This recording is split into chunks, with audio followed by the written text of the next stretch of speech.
Shalom saudara yang dikasih oleh Tuhan. Renungan kita hari ini berjudul penurut, pembual, atau pemberontak. Kita akan baca dalam Injil yang ditulis oleh Matius pasalnya 21 ayat ke-28 sampai 32. Perumpamaan tentang dua orang anak. Tetapi apakah pendapatmu tentang ini? Seorang mempunyai dua anak laki-laki. Ia pergi kepada anak yang sulung dan berkata, "Anakku, pergi dan bekerjalah hari ini dalam kebun anggur."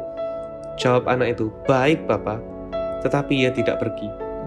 Lalu orang itu pergi kepada anak yang kedua dan berkata demikian juga. Dan anak itu menjawab, "Aku tidak mau." Tetapi kemudian ia menyesal, lalu pergi juga. Siapakah di antara kedua orang itu yang melakukan kehendak ayahnya?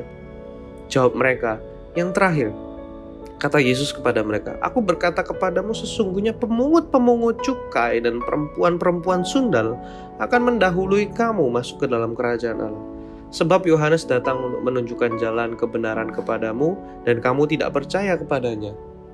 Tetapi pemungut-pemungut cukai dan perempuan-perempuan sundal percaya kepadanya. Dan meskipun kamu melihatnya, tetapi kemudian kamu tidak menyesal dan kamu tidak juga percaya kepadanya."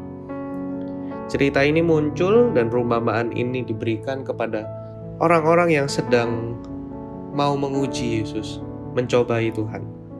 Dari ayat 23 jika kita baca. Nah, dari ayat ini, dari perumpamaan yang Tuhan kasih, kita bisa belajar dan mengambil kesimpulan bahwa seorang yang menangis di gereja, mengangkat tangan, bukanlah selalu orang yang penurut. Itu sama halnya dengan seorang anak laki-laki yang sulung tadi yang dikatakan, "Baik Bapak," ketika disuruh, tetapi ia tidak pergi. Orang yang ke gereja, mengangkat tangan, menangis saat penyembahan, pelayanan bahkan, tidak selalu menjadi seseorang yang penurut. Karena ketaatan tidak diukur dari seberapa banyak dan seberapa sering kita menangis. Ketaatan juga tidak diukur dari seberapa rajinnya kita beribadah ke gereja, bahkan pelayanan. Tidak bisa diukur dari itu. Ketaatan itu setiap hari, yaitu ketika di dalam gereja maupun saat di luar gereja, dalam kehidupan sehari-hari, dalam bertutur kata, dalam berkeluarga, dalam bekerja.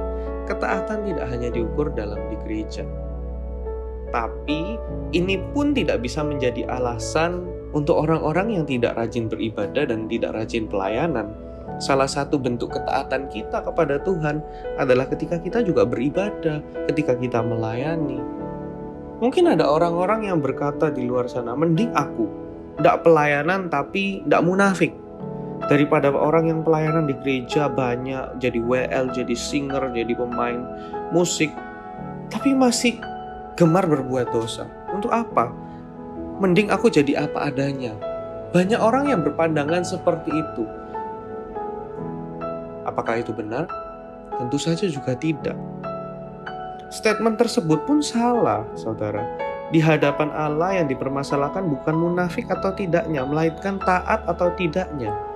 Yang dicari adalah orang yang mau taat dengan kehendak Tuhan di dalam gereja maupun di luar gereja.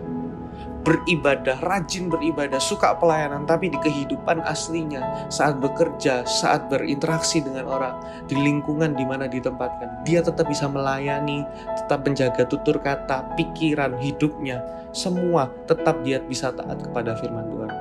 Itulah kategori orang yang penurut. Tidak hanya menurut ketika di gereja, tapi menurut di semua aspek kehidupannya. Dan itulah yang Tuhan cari. Seseorang yang penurut, bukan pemberontak maupun pembual. Jadi jangan merasa baik ketika kita sudah beribadah, rajin ke gereja, rajin pelayanan, tapi kita hidup dalam dosa. Dan juga jangan merasa lebih baik jika kita tidak ke gereja, tidak rajin ibadah, tidak pelayanan, tapi tetap hidup dalam dosa. Mereka berdua sama-sama kategori yang tidak disukai oleh Tuhan. Karena sama-sama bukan penurut. Yang satu pembual, satu pemberontak. Jadi marilah kita bersama-sama berusaha untuk menjadi seseorang yang disukai Tuhan, yaitu menjadi penurutnya Tuhan. Orang yang menurut apa yang dikatakan Bapa. Sekalipun kita jatuh dalam dosa, masih sering jatuh dalam dosa, tapi kita berusaha. Kita tetap rajin beribadah, kita tetap melayani. Di kehidupan sehari-hari pun kita berusaha menyenangkan hatinya. Itulah pribadi yang disukai oleh Tuhan, anak-anak Tuhan. Jadi saudara, mari kita introspeksi diri kita masing-masing. Mari kita berusaha lebih baik, mengubah kehidupan kita. Jangan hanya rajin di gereja, jangan hanya rajin pelayanan di gereja, tapi di kehidupan sehari-hari. Bagi orang-orang yang masih memberontak, tidak mau ke gereja, mending memilih liburan daripada pelayanan, daripada ibadah.